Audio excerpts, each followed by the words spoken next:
What's going on, everyone? Welcome back. Today, we've got another live fantasy football mock draft where you're back on FantasyPros with a 12-team half PPR mock. We've got the 8th overall pick. Should be pretty interesting. Our roster, 1 quarterback, 2 running backs, 2 wide receivers, a tight end, a flex, and then 5 bench spots. But that's pretty much it. So let's get into this thing. And while we wait, a quick reminder, if you enjoy, hit that like button, subscribe. Let us hear in the comment section, do you agree, disagree with these picks, along with any other questions you guys might have. We will do our best to answer them all. And make sure to get yourself a copy of the 2022 ADP Fantasy Football Draft Guide. Everything you can want at a great value. Top 150 overall player rankings in standard and PPR formats. Individual player bios, tiers, projections, along with general fantasy advice. Details in the description. But with that being said, let's get into this thing and let's see what's taken place so far. Now, again, this is a 12-team half PPR mock, and I bring that up because our first 2 picks are Jonathan Taylor, Derrick Henry. Look, Derrick Henry would be, I think, technically a little bit higher, obviously in half PPR compared to full PPR, but I'd still have Christian McCaffrey as my 102. Cooper Kupp, I wouldn't have as my 103. Yes, there's that built-in variability here, and it's built off, a plethora of expert rankings.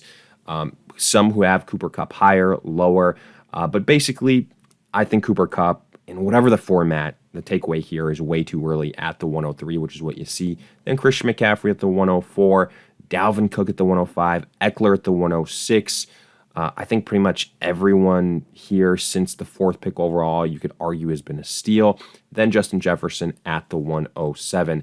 And then that leaves us here at the pick 108.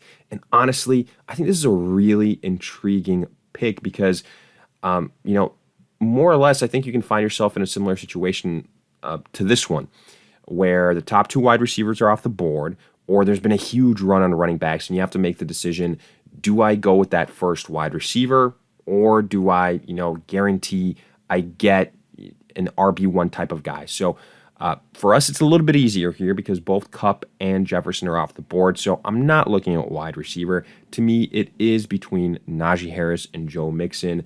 I could honestly see similar type of seasons from them. I do think Najee Harris has higher pass catching upside. I don't think he's going to duplicate what he did last season. I just think the departure of Big Ben is going to have a bigger impact on those short kind of to intermediate passes than people realize. And potentially Mitch Trubisky, with some of that rushing ability that he has, is going to take away some of the yards and touchdowns from Najee Harris. But even with that being said, I think the Pittsburgh offensive line got a little bit better compared to last year. You could also make the same case for that of the Bengals and Joe Mixon.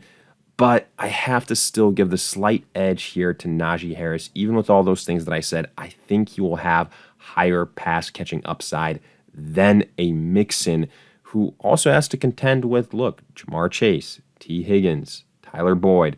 So there's a lot of things there, and he still hasn't fully been unleashed as that pass-catching running back, but it is close. I do want to say that, kind of splitting hairs. I'll go with Najee Harris here, and then let's see what we can do in the 2nd round. I think we're going to have, hopefully, a good choice of players available to us looking at the draft board. So after we went Harris, you see Alvin Kamara, then Jamar Chase, Nick Chubb, Joe Mixon. Way too early for Nick Chubb. I'd be going Joe Mixon above him. I'd be going probably DeAndre Swift and Aaron Jones above him as well.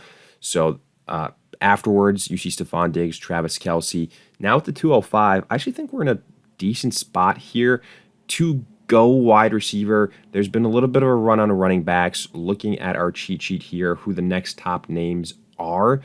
I don't love Leonard Fournette. I don't love Javonte Williams. Don't love James Conner. Saquon Barkley is tempting, don't get me wrong, but I think Devontae Adams is a little bit safer. We've already got Najee Harris. I think in the 3rd round, maybe we can get somebody like a Zeke. Then we can get like an ETN in the 4th round, something like that. So the way I'm thinking here is we go Devontae Adams with that 2nd pick. We have started out with a running back. We get our wide receiver. So a pretty even distribution here in terms of the skill position. So yeah, we went Devontae Adams. I like that pick for us. Now let's see what we can do at this third round juncture.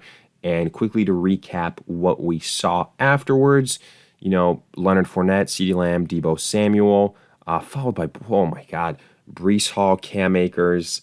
My head hurts reading that because these guys have no business being drafted this high. And I know you can't see it, but I just literally clutched my forehead because I don't understand how you can be selecting Breece Hall or Akers ahead of Montgomery, ahead of Saquon Barkley, ahead of Ezekiel Elliott, ahead of Travis Etienne. Like Breece Hall, okay, long term, sure, maybe you have the right to get excited about him, but this season on the Jets of all offenses, I didn't see it last year from Zach Wilson. Michael Carter's still there. I wouldn't be selecting Breece Hall, and if I did, it sure as hell wouldn't be in the second round. Then Cam Akers, a running back by committee, folks, with the Rams. He's coming off an Achilles. No, thank you. He's in my do not draft list. Unless everyone else goes down, I'm out on Cam Akers. Then Mark Andrews, James Conner, Mike Evans at the 301. I really like that pick there. Javonte Williams. As much as I'm out on Javonte Williams this year, again, not necessarily out. I think, at a certain point, there's good value on everyone, but him being taken after Breece Hall and Cam Akers is wild. So that's some of the stuff here you see with these picks, with this variability. Again, I try and point it out to hopefully help you guys avoid these quote-unquote mistakes or these reaches, however you want to categorize them. Then you see Keenan Allen, Josh Allen, first quarterback off the board, followed by Monty, followed by Saquon Barkley, then Tyreek Hill.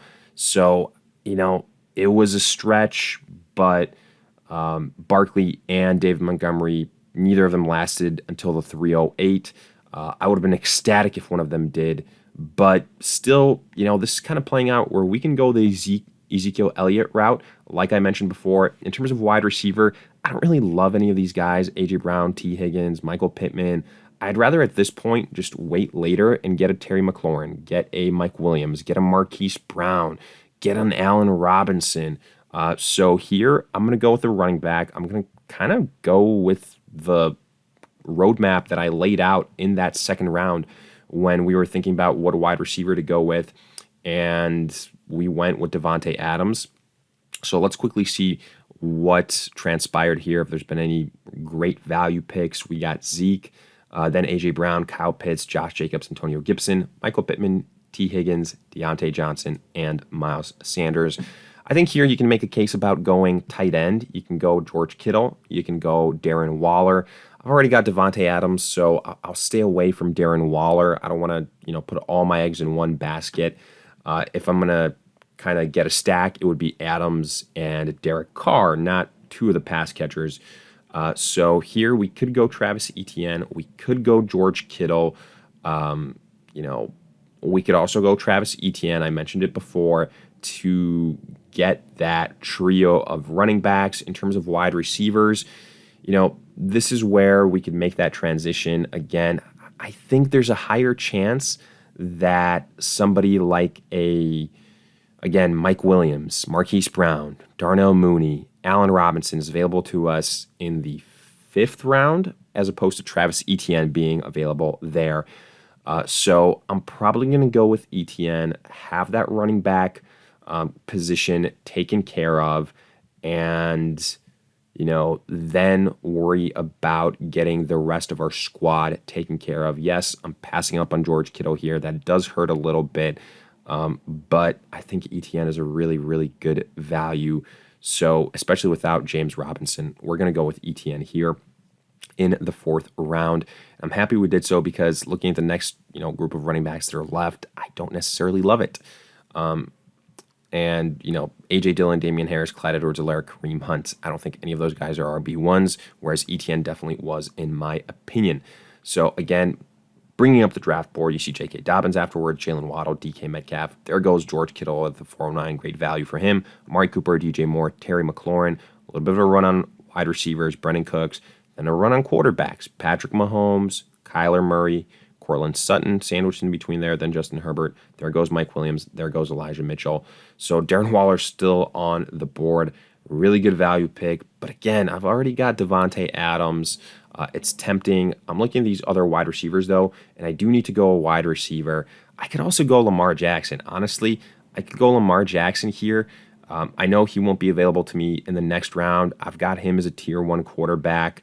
You know, I was hoping Kyler Murray maybe in the next round. So basically what I'd be passing up here, I think, is the opportunity to have to get like Marquise Brown and Allen Robinson, as opposed to, you know, Lamar Jackson and then one of those two guys.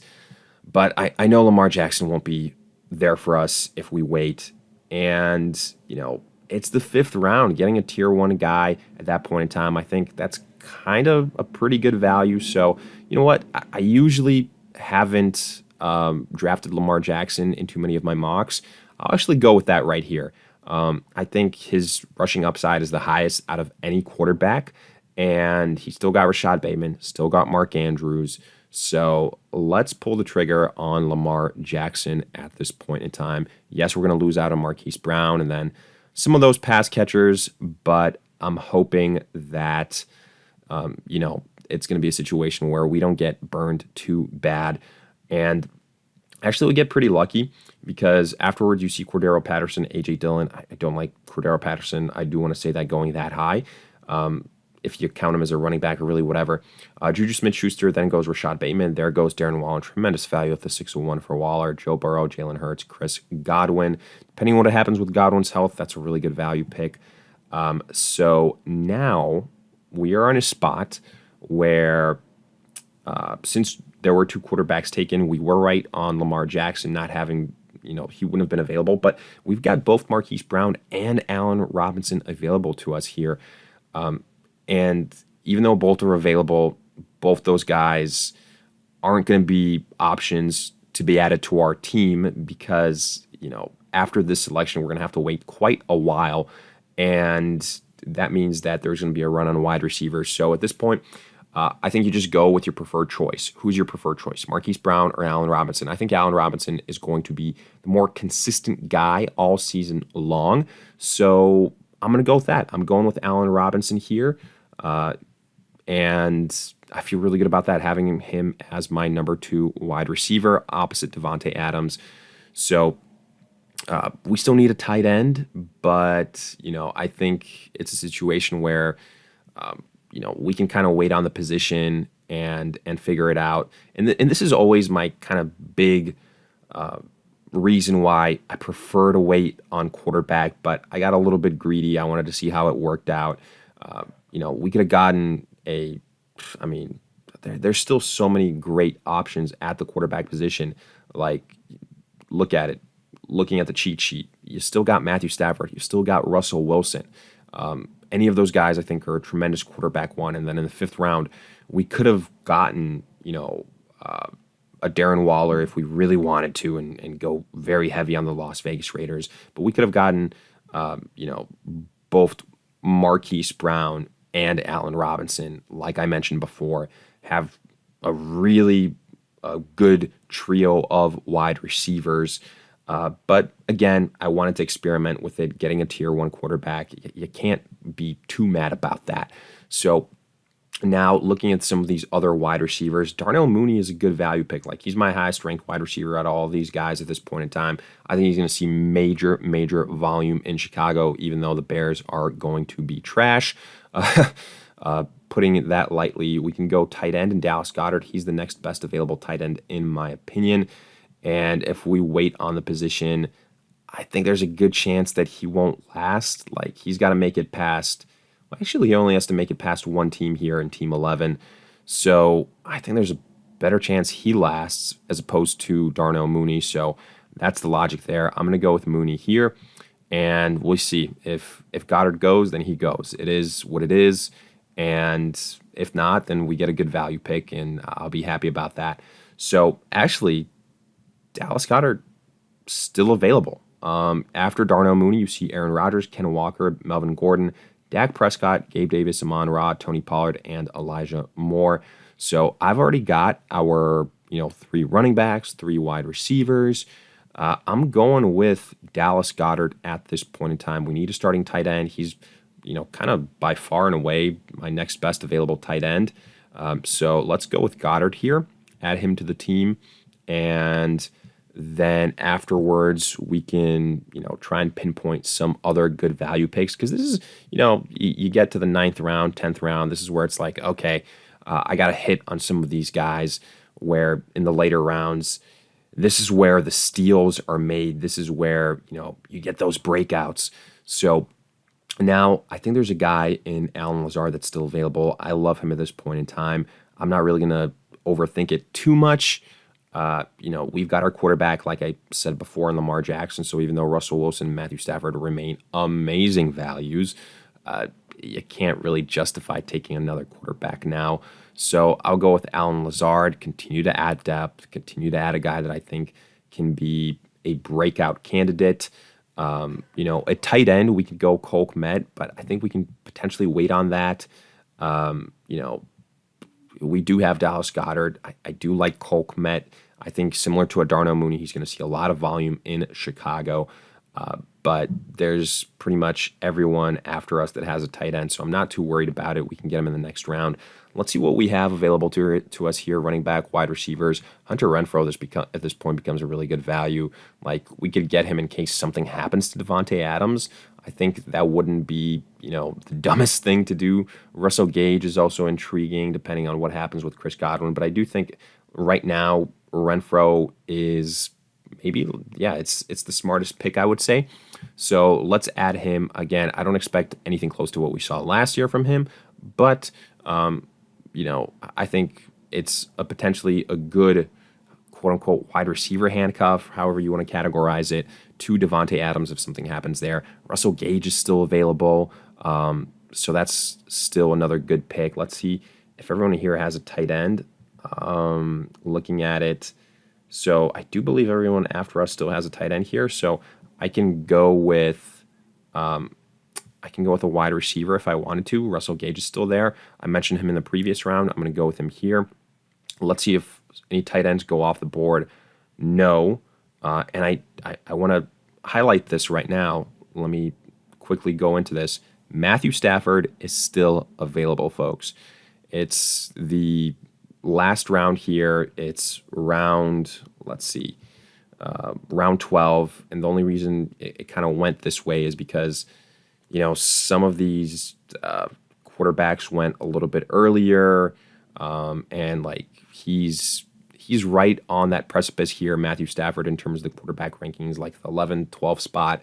So he can slide, and with computers kind of making these selections, they're not going to get too much depth at the quarterback position. So right now, I think the smartest pick, would be going Matthew Stafford or Derek Carr. But again, we've got Lamar Jackson, so I'm going to avoid doing that. Instead, I'm going to go Cole Kmet. I'm going to get a guy that I think can break out at the tight end position. I think that makes a little bit more sense. I do think this mock maybe got a little bit less kind of realistic as we went along. I don't like to see those high-quality guys at the quarterback position still being available. And as you can see here, we concluded our mock. We get a C+ draft grade. I don't agree with that at all. We've got a tier 1 quarterback. We've got 3 running backs that I think can all be in the top 12 this season: Najee Harris, Zeke, and Travis Etienne. We've got a top 5 wide receiver in Devontae Adams. We've got a super underrated wide receiver in Allen Robinson, who finally has a quarterback. Tight end, yes, we waited, but we got Dallas Goedert and Cole Kmet. Then our bench, I think, is tremendous at wide receiver. Like Darnell Mooney, Allen Lazard, Hunter Renfrow, and Russell Gage. Okay, we didn't add too many running backs, but I don't think the value was there. Definitely don't agree with a C+ grade. I would give this probably just right around a flat B grade. But hey, let me know your thoughts in the comment section. Do you agree, disagree? If you enjoyed, hit that like button, subscribe. Again, make sure to check out the 2022 ADP Fantasy Football Draft Guide. Details in the description. In the meantime, we'll see you guys in future videos.